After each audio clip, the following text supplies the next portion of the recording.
What's up, guys? My name is Miles. And my name is Fez. And this is The Commodity. And today we are reacting to 10 amazing facts about Australia. Yes, I am excited. I have started loving the idea of multiple things from Australia, especially the AFL. I've been reading more and more about it and kind of looking at people and teams and stuff like that. I've even researched the AFL. There's like a, what's it called? US AFL. Really? There's like 40 teams. It's huge. There's one here in Dallas. Actually, one up in Frisco, too. Okay. So we have 2 local teams. I don't know if I'll be able to get out and watch some games. I kind of want to just so I can do it. I might do it vlog style. Yeah.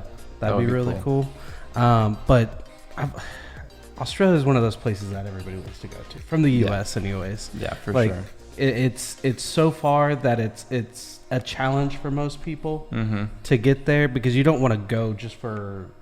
a few days, because it's going to take you a few days to get there and back. So, so I enjoy watching these videos. I enjoy learning about these cities that, all honesty, I only knew about maybe 2 or 3 just because of YouTubers I watch. But I only knew the names, not the way things were.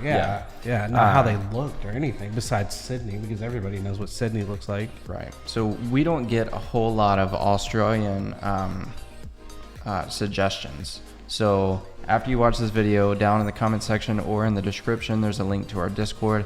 Hop in either of those 2 places and give us some more Australian suggestions, because we definitely want to touch on Australia a lot more. Like he said, we want to visit Australia. So who doesn't? Exactly. So throw us some suggestions. We definitely want to learn a lot more about this country. So yeah, let's jump in. Let's check it out.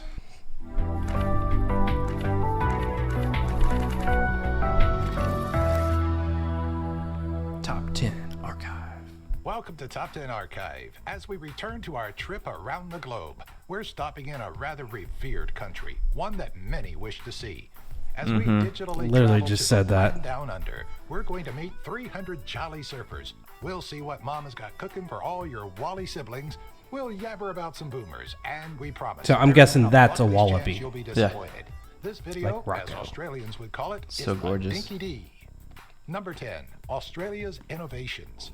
Many people likely don't associate Australia with innovations, or really anything outside of kangaroos, but the country has been home to some great innovators. Some of the earliest inventors were Australia's Aboriginal population, who invented the boomerang some 10,000 years ago. I think I knew that. I've heard I that mean, from I somewhere. knew that the boomerang Came was from Australia? Australian, Yeah. but what I have learned is they don't like being called Aborigines. Really?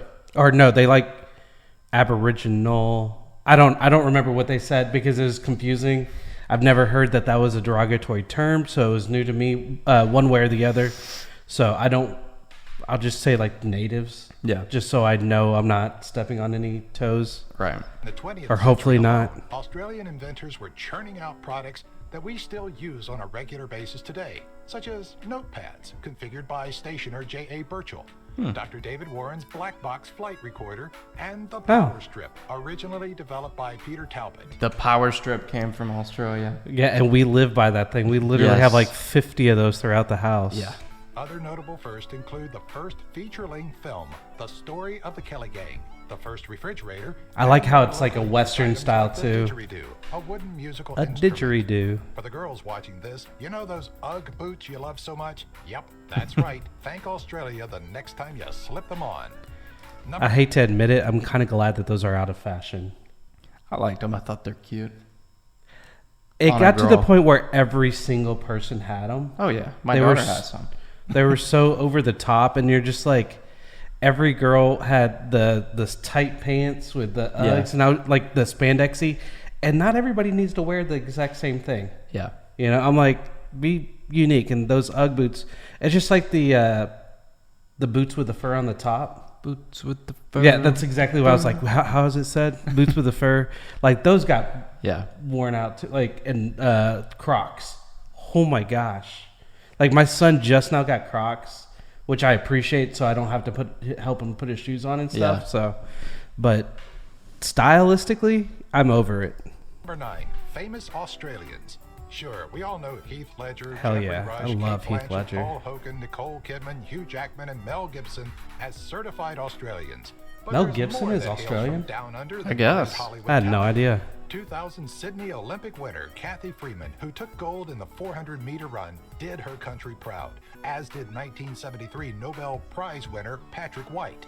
Radios blast out tunes from the country's musical stars, Keith Urban, Kylie Minogue. I didn't know Olivia Keith Newton-John, Urban was as Australian. lives are Really? treated Yeah. to works Yeah, of no, art like, by have you ever heard artists him such as interview? Brett Whiteley. Like, that's one thing I've always really thought music was cool is it generally hides accents. Yeah.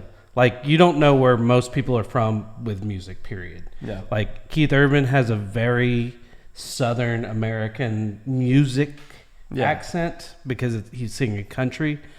But no, if you've ever seen him interview, because I believe his last name's actually not pronounced Urban. I think it's pronounced Urbane. Okay. Because I had looked it up. I had looked him up like a long time ago because I believe he lives in Nashville, which is where I grew up. And so I was like, somebody had mentioned he was Australian. I looked it up. I was like, Urban's Australian? So I look it up and it said it's pronounced Urbane technically, but I'm sure he's just like, he makes it easy for, but I could be completely wrong too. But that's what I looked up a long time ago because I was like, he's like right down the road from where I was. So, because I lived in a town south of Nashville that literally like, if you didn't have a country singer for your neighbor, then it was an anomaly at that point. Pro Hart and Norman Lindsay. Let's also not forget the stunning personality of Steve Irwin. I love watching his son. Much of the world. Number 8, Australian cuisine. He seems overly nice though. Don't let His son. Outback Steakhouse fool you. Australian cuisine is far more interesting than a blossoming tray of onions and steaks. In fact, for a restaurant that prides itself on its down-under style, it's missing a well-known Australian staple, Vegemite. Beyond the yeasty food paste, indigenous and more traditional Australians are known to dine on the witchetty grub, a wood-eating larvae. Should an almond-tasting insect not whet your appetite, maybe something sweet I think I like can handle lamington that. or It tastes like an almond. Yeah, with at least one try. Those crazy Aussies are also known for their love for meat pies, macadamia nuts, Meat tallies, pie. Tim Tams, Wheat Bix, and Anzac biscuits. So when we had asked what their national dish was, most people were like, I guess because most of them were like, we don't really have A national national dish, kind of like the U.S. U.S. really doesn't have a national Yeah. dish. The only reason I say hamburger and fries is because it's literally at every corner of the city. Yeah. But everybody that did suggest was either Vegemite because probably they're famous for it. Not so much it's like everybody likes it type thing.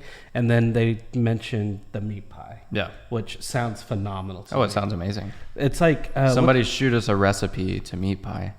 we might make it, yeah. Yeah. Like I love shepherd's pie, which I know is more like UK-ish.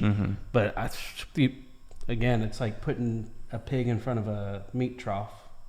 You're gonna put all together, or a slop trough. I'm down for it. Tourist attractions in Australia. As you should and can expect with any country you've yet to travel to, Australia is home to quite an array of attractions and sites worth making the trip for. One of its more notable buildings is the Sydney Opera House, a venue for concerts, local theater, and so much more. So History beautiful. buffs may enjoy visiting the Shrine of Remembrance. I would which like was built visiting to that. commemorate and honor the 19,000 Victorians that perished during the First World War. Thalassophobics are going to want to stay away from the great. So one thing that would be really cool. So in St. Louis, we went to the World War I Museum. I have a shotgun that I actually got from my grandfather that got from his father that was a World War I veteran.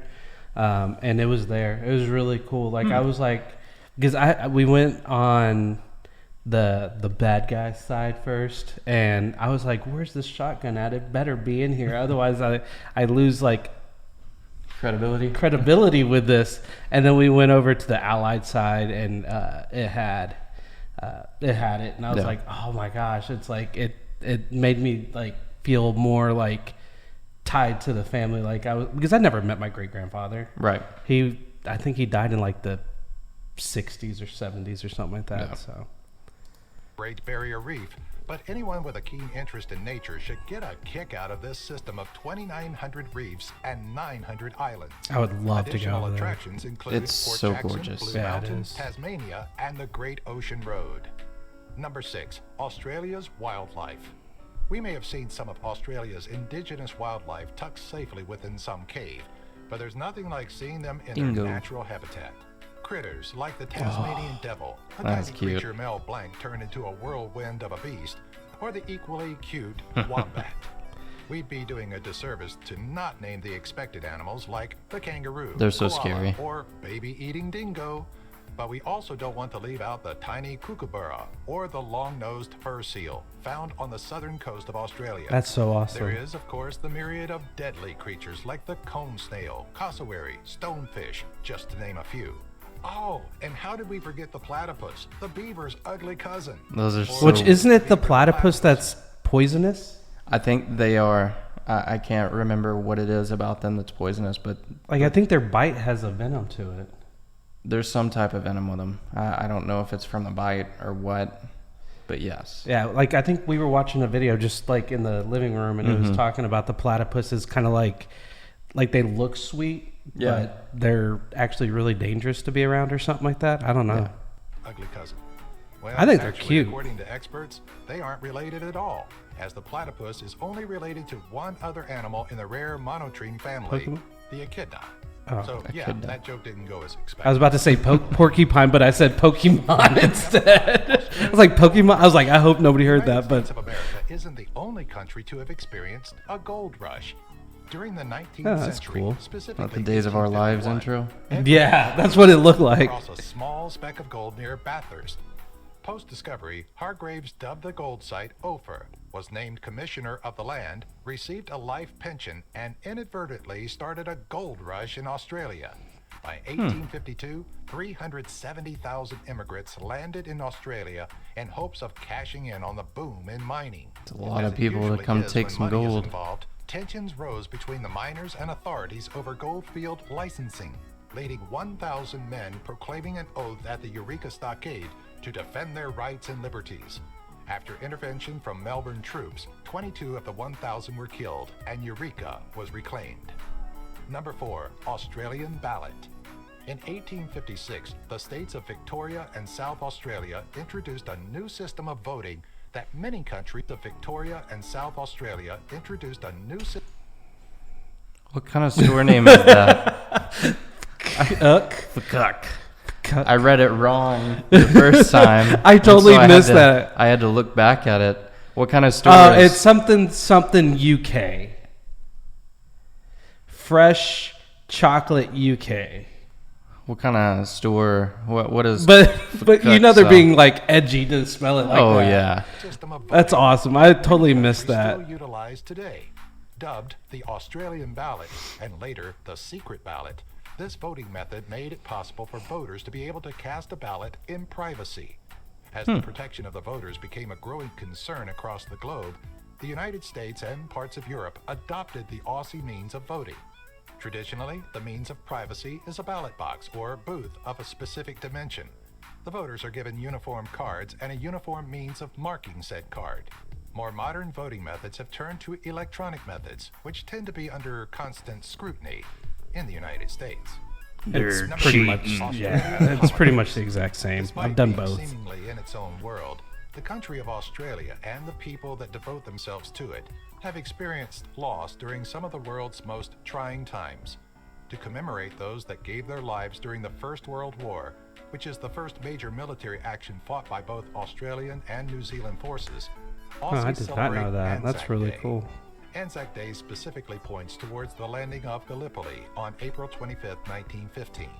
During the battle on the peninsula, Australia saw a loss of 8,000 soldiers against the Turkish defenders, who wound up pushing Allied forces into a defeat. For both Australia and New Zealand, the battle molded a legendary image for the members of the Australian and New Zealand Army Corps. That's cool. Number 2, world records.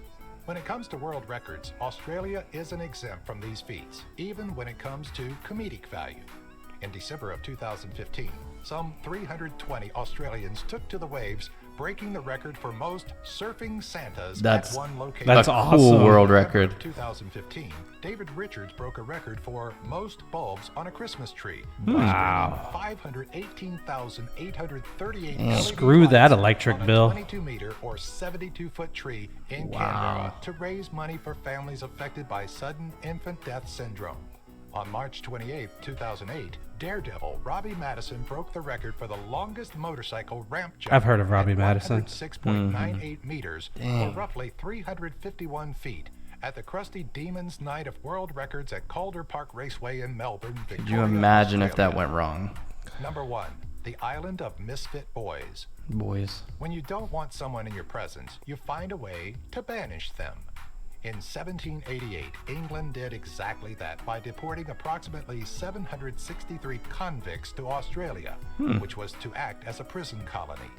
Over 50,000 criminals in 60 years were brought to the land down under. Wow. But it was about more than rehabilitation. Did they just get dropped off? It Yeah. was widely believed by England's upper class that criminals were defective, could not be rehabilitated, and simply needed to be separated from those that lacked such defects. In this colony, prisoners were not kept behind bars, but conditions were grim. Sadistic volunteers from Great Britain oversaw prisoners, kept strict rules, and harsh punishments. That's Do you have unfortunate. an idea for a future top 10 video? That's crazy. Could you imagine if Australia wound up being literally just a big giant prison colony? Yeah. Like every country just used it as like their because eventually they would figure things out, and then you'd literally have all the best Yeah. thugs and gangs and Be the baddest country in the world. yeah, it'd be terrifying. Guys, again, shoot us some suggestions on Australia. This was very informative. Definitely learned quite a few things in it. I really enjoyed the Santa Claus surfing. That was dope. Yeah, I mean, I agree there are stupid world records out there, but that kind of makes things possible for people that are like me that aren't capable of doing like crazy athletic feats or So I just have to dress up like Santa. and just show up and try Just to float on my board. Yeah, just try to surf. I could not surf. Yeah, guys. So again, description has the Discord link. Hop in the Discord. Throw us some suggestions because we want to learn more so we can travel to Australia. Yeah, absolutely. And with that being said, My name is Miles. and my name is Fez. Thanks for watching, guys. Peace. Out.